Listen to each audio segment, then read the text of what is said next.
Welcome to the Sports Preview Show. I'm Trey Marler, joined alongside Blake Mace and Brady Alderson. As Taylor show, we'll have to take a look back at the crushing men's basketball loss to Michigan last night. Preview tonight's women's basketball matchup with Northwestern. And we will take a look at how Nebraska wrestling and gymnastics have looked at the halfway point this season. This is the Sports Preview Show on Nebraska Nightly.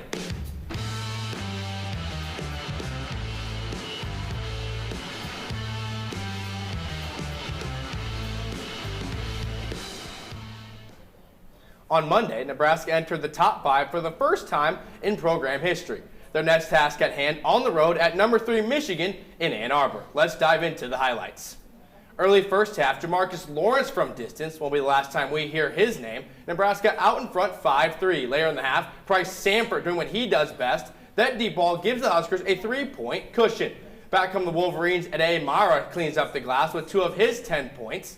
More from Lawrence. This 3 caps off his heater of a first half. Nebraska leads by 2 at the break. Second half, now Morez Johnson Jr. slams this one home. He would finish with a team-high 17 points. Back and forth we go. Cale Jacobson gets to start with Rink Mass out. His runner gives Nebraska a 4-point lead. Final minute now, Trey McKinney goes barreling through Sam Hoiberg. No charge. We'll discuss that in a second. But nevertheless, it gives Michigan the lead in Nebraska and the win as Nebraska falls for the first time this season, 75-72. Blake, your thoughts? We had a night to dissect it. What are your thoughts on that Michigan loss last night?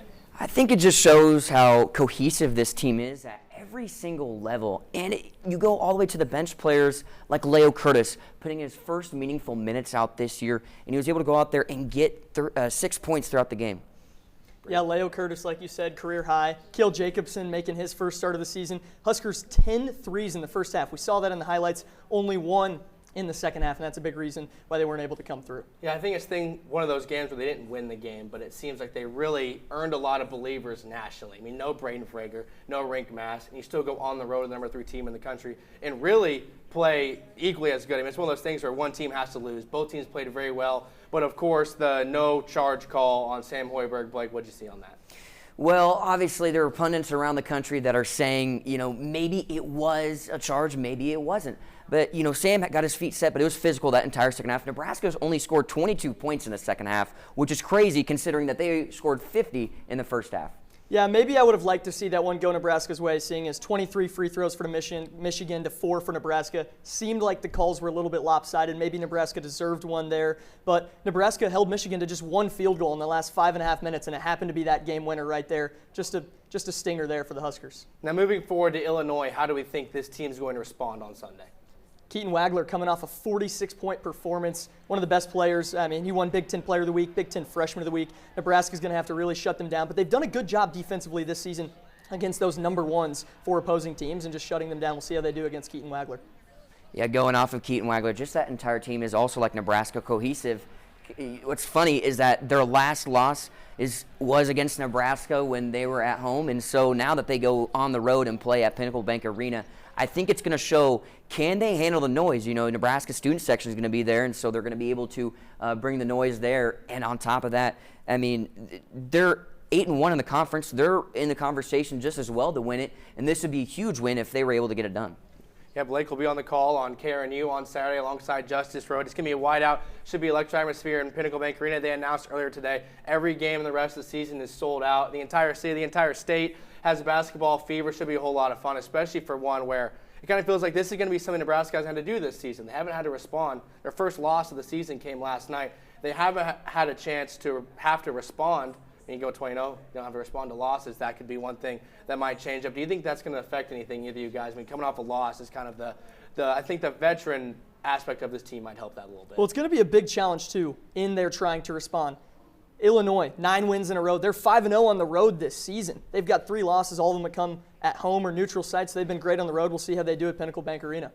Yeah, this top part in the Big Ten, Purdue, Michigan, it is a tough road with all these guys. And it just shows, especially with Nebraska on the road against Michigan, it was a 3-point game. These all the ones are close. Purdue, now they're on a 3-game losing streak. Illinois is looking like one of the best teams in the country, scoring 85.5 points per game. And they're right now having all the momentum, so they could show up here and take a win. It doesn't get any easier for Nebraska. You got top 10 Illinois on Sunday. You go at Rutgers on Saturday, the RAC, Michigan State just had to go to overtime, double overtime with Rutgers last night, and then you earn a home game with Purdue right after that. So this is easily the biggest stretch for the season upcoming for the Cornhuskers. Well, coming up after the break, we take a look at tonight's women's game against Northwestern. The need for blood never stops. And at the Nebraska Community Blood Bank, your blood could help save lives. Right now, only 7% of the population donates blood. But imagine if there were more. We're sitting at below a 7-day level of supply of all blood types across the board. So every blood type is important, and we need all donors of all types to come in and donate right now. At the Nebraska Community Blood Bank, they believe that all types make a strong blood supply.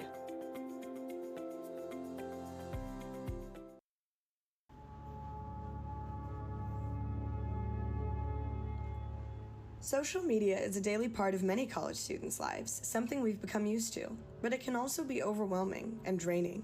Studies show that taking regular breaks from social media reduces stress and improves mental health. Too much screen time has been proven to increase anxiety, while stepping away helps you reconnect with the world around you. Take a break. Protect your mental health.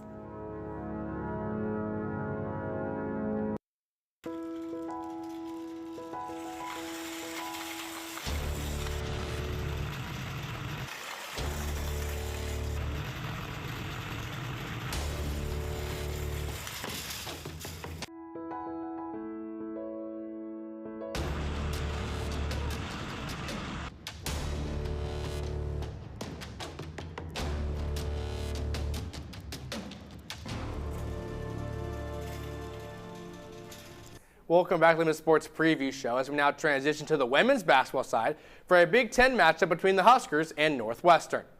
The Huskers and Wildcats play tonight inside PBA at 7 p.m. The game will be aired on Nebraska Public Media, and our very own Bill Dolman will be on the call. Nebraska is looking to extend their series lead over the Wildcats after Nebraska won the last meeting between the two, 75-50.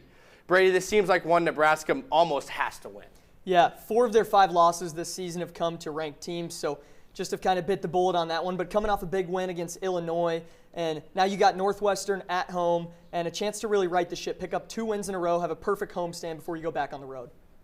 Yeah, going off of that, Northwestern, they run a blizzard defense, and they're able to just smother their teams. And Nebraska is one, their offensive consistency kind of slows down between the games. You know, if Britt Prince is having an off game, they kind of taper off because then you got people like Amaya Hargrove that's going to have to go out there and play up. She's now in the starting lineup for this game. And so I think there, it allows an opportunity for Northwestern to maybe try to suffocate them on defense. Next. News earlier broke today, Jess Petrie not expected to go tonight. She's down with some sickness, so like Blake mentioned, Amaya Hargrove going to start in her place. But, guys, they've lost so many kind of heartbreakers. A 3-point game to Wisconsin. You lose a heartbreaker at Michigan State. You finally get back on track with Illinois. It just seems like, we're over the halfway point of the season, and tournament time sneaking up. They have to start winning these games they're supposed to win. Yeah, you saw the 6-point win against Illinois just a few games ago, or last game rather, and Britt Prince had 20 points. She was 8 of 8 from the free throw line. You need that to win those close games. Britt Prince, your players have to step up in those moments. Yeah, going into the paint, getting free throw touches, I think is a great opportunity there for Nebraska. And you look at that Illinois game that just played, they were up a lot at halftime, and that game slowly got back into it. And I think that's one of Nebraska's kind of bad looks right now, is that they can play great offense, but it's just that consistency throughout the entire game. It just seems like, no Natalie Potts, we expect her at some point, but as the season goes on, it looks less and less likely. It just seems like this team hasn't really been able to find their cohesiveness. They started out so strong. This is the first time they've been out of the top 25 since they entered in the second week of the season. It seemed like they really kind of started to find their stride, but a couple tough road games. The Big Ten men's and women's side is one of the toughest leagues in the conference, but now it's all about just, you have a couple winnable games here. You beat Illinois, a game you really weren't supposed to win on Saturday. Now you have a game against Northwestern where you're expected to win. I'll be curious to see how the Nebraska women handle that expectation to win the game. We remember they started 11-0. Now they're 15-5, so that's 4-5 since that start. They're playing it below 500 right now. So this is a huge game to get themselves back to 500 since that 11-0 start and pick up back-to-back wins. And you look at those teams they faced earlier in the year. USC was their second Big Ten matchup. They had that huge on-the-road Penn State win, and then they faced USC. And then you got UCLA, Iowa all there. Those are their top teams in the Big Ten, and you kind of go through that gauntlet. And now that they're going off to this, it's like, all right, settle back in. You're a good team, and you can get these wins. And this is a good opportunity for Nebraska to really showcase a good win. Yeah, it seems like they kind of, unlike the men's team, they went through their gauntlet of a stretch at the beginning of the season. So now it's all about kind of maybe righting the ship here with some winnable games. Well, here's a look at the current Big Ten standings. Iowa sits tied with UCLA at the top of the standings. Illinois, who Nebraska just beat on Saturday, sits at number 7. Nebraska falls just out of the top 10 at 11, but with a win tonight would jump Wisconsin for that number 10 spot. Coming up after the break, Matthew Mills and Emma Baumgart join us in the studio for a look at other Nebraska sports so far this season.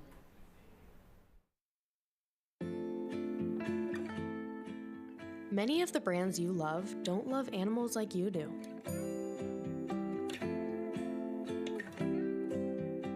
Look at the labels of products you use for a bunny logo signifying they don't lab test on animals.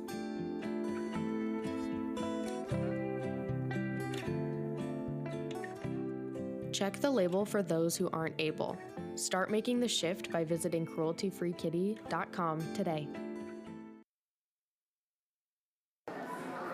Okay, so how about this much? I don't know. Well, how about this much? I don't know. How about, Actually, I don't know. okay, maybe this much? I don't know. The very tip of your pencil, a fraction of a raindrop, 3 grains of salt.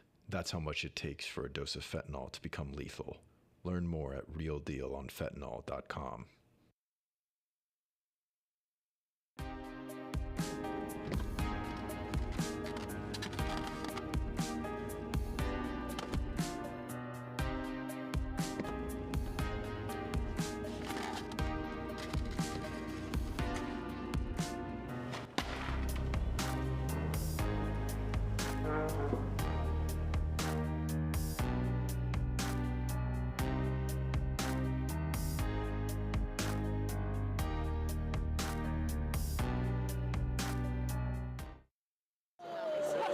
As soon as I kicked one of my buddies in the head, I was like, yeah, we gotta go after. I take back what I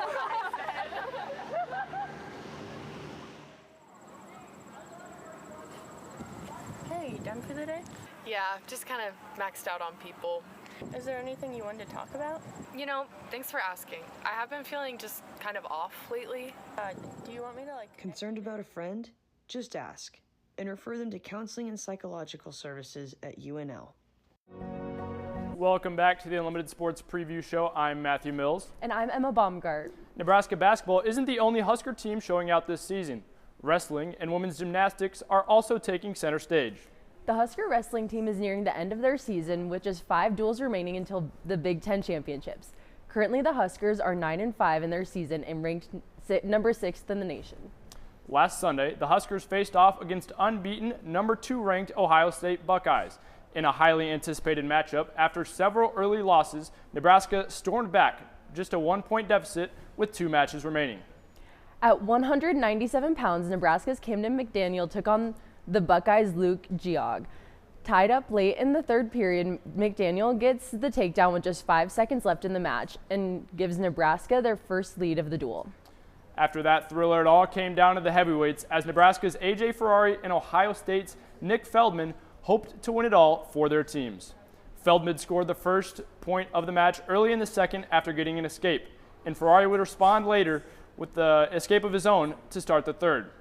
In sudden victory, Feldman finally got it done for the Buckeyes, taking down Ferrari and ending the Huskers' hopes of an upset. Nebraska's next match will be another tough test as they travel to Happy Valley to take on number 1 Penn State. Nebraska women's gymnastics upset 14th ranked Minnesota last weekend at the Bob Devaney Sports Center. Isabel Saikon led the way for the Huskers, earning herself the all-around title, and Nia Kraus won the beam title. The Huskers totaled 195.6 points to the Gophers' 195.075 points. Nebraska will look for another upset this weekend against number 19 Ohio State. Nebraska athletics have been very successful recently, and upsets over top programs in national rankings prove the hype around the Huskers. Nebraska ball is also improving on their program records for both the women and men.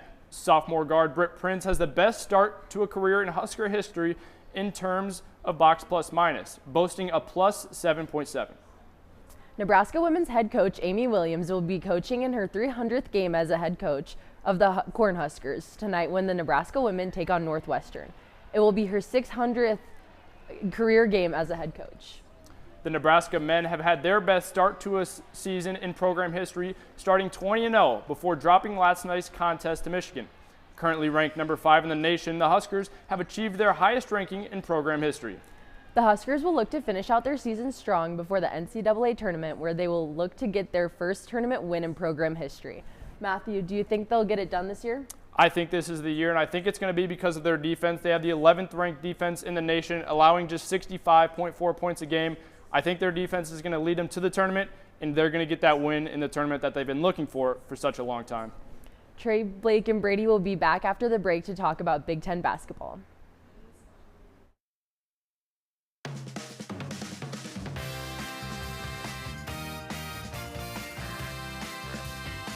Tonight on Nebraska Nightly.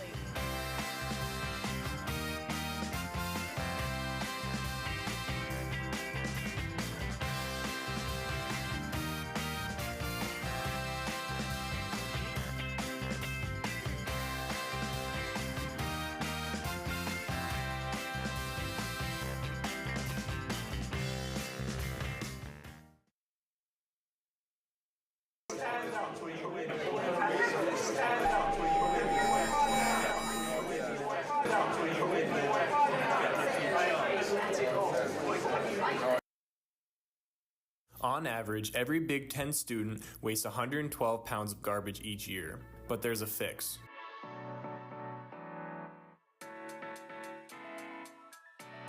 Make sure you use an Aussie when you dine in and be a part of the change. Nearly 1 in 3 Husker students struggle with food insecurity. Husker Pantry addresses food insecurity and a welcoming space by providing free food and personal items to UNL students in need. Due to high demand, the pantry often runs out of essential items. Help keep the pantry stocked by donating the most needed items. From canned food to personal items and cleaning supplies, you can make a difference by donating. Learn how to donate by visiting pantry.unl.edu. Welcome back to the show as 3 Big Ten games are on the docket tonight. Getting just underway in Iowa City, it's USC visiting Iowa on Chad Baker Mazara's 26th birthday. Then at 8, it's an old-fashioned Big Ten rivalry as Minnesota goes on the road to the Kohl Center to face Wisconsin. Then out on the West Coast, it's late-night hoops with UCLA and Oregon. Blake, which one of these games most intrigues you tonight? I think it's that Iowa-USC game. Iowa at home, they're a team that actually plays different defense this year. They used to not play defense, and now they do, so it's a little bit slow pace offense. And I think that this one, to get better seeding just to where they are and they need that win, I'm looking at that Iowa game. I like the Wisconsin-Minnesota game. We just saw Minnesota give the Huskers some trouble for quite a while, and this Wisconsin team, I mean, we saw them beat Minnesota. They've been just going in the right direction. They've been playing good basketball. I think it's going to be a good game. Yeah, it seems like Wisconsin's kind of on the upward trajectory. Then kind of back to what Blake said, USC and Iowa, both teams that are playing really good basketball, sitting towards the top of the Big Ten standings, but don't really know where they're at. Kind of their opponents have kind of on the lower end of the league. So definitely something to keep an eye on as that game is actually underway right now as we speak. But taking a look back to the game tonight in Lincoln, what do you guys see from Northwestern and Nebraska? I think Nebraska is going to be able to get to 2-0 on this homestand, be able to beat Northwestern, and they really just need this win. This is one of those games where it's middle of the season, you're 15-5, but 4-5 stretch right now, under 500, has those must-win vibes just for momentum. Looking back at that Illinois game, I think that Nebraska was able to control the chaos, and going back to the later stretch in that game to where it really got close and all the fouls are starting to go off, there's timeouts, it was a sketchy situation there, and I think that now against Northwestern they're able to channel that and control the game. Yeah, I think now turning over to the men's side, big-time matchup with Illinois. Expected to get Frager back, supposedly getting at rink mass. He was obviously with 6, could have gone last night, didn't go anyways. Going to get both those guys back for a major game when it comes to Big Ten Conference standings. Yeah, what we saw for Nebraska late in the game, they were running just a 7-man roster, and 4 of those players had 35 minutes or more. So for the Huskers, just going to be important for them to get some depth, have players that aren't as tired. And the Huskers got in foul trouble late in that game. Nobody fouled out, but multiple players at 4 fouls. So it'd be really big for them to just have more depth on that bench in this game versus Illinois. And then if things do get rough, Leo versus Jared Garcia, I think that's an underrated thing. Looking at these bench pieces, what it looked like in this past game against Michigan, Fred trusted Leo more there late to get some points. He only scored 6 points, but he was able to get a rebound. Jared Garcia just has not been able to really find his footing on the defensive and offensive side. And I think that shows that Fred kind of has who he wants in that position, but both of them, if things get dire, they're going to need to show up. And one thing to remember, Jared Garcia's best game of the season came in Champaign against Illinois. That was one of his better second halves of his time here in Lincoln. But one thing we didn't really talk about enough that you mentioned, Blake, was Leo's performance last night. It really seems like that was the first time I've really seen true meaningful minutes from him. And he really stepped up and kind of handled Mara and all those guys in the paint for Michigan. We saw him have 6-point performances early in the year against teams like FIU, but 6 points against Michigan on the road. Saw a lot of upside from the freshman Leo Curtis, and see maybe if they start using him more as the season goes on, now that they've seen he can do it at that high level. Yeah, and then on the defensive side for him, he didn't look lost out there. You can talk about the offensive scheme. Fred knows how to run an offense, but it's the defensive side where, like, this really shows what a Nebraska team is, at least the past 2 years for Nebraska basketball. And Curtis, he looked fine in the system. Now, little KRNU updates. Bobby Hessling and Sam Hoiberg on the call tonight for tonight's matchup with Northwestern. And then coming on Saturday, it's our very own Blake Mace and Justice Rhodey who will have the call at 3 o'clock on 9.3 KRNU. Well, thank you for tuning into the first basketball edition of the Sports Preview Show. For Brady Larson, Blake Mace, our director Logan Hebe, and his entire team working behind the scene to make it all go, I'm Trey Marler. Have a great night of college hoops.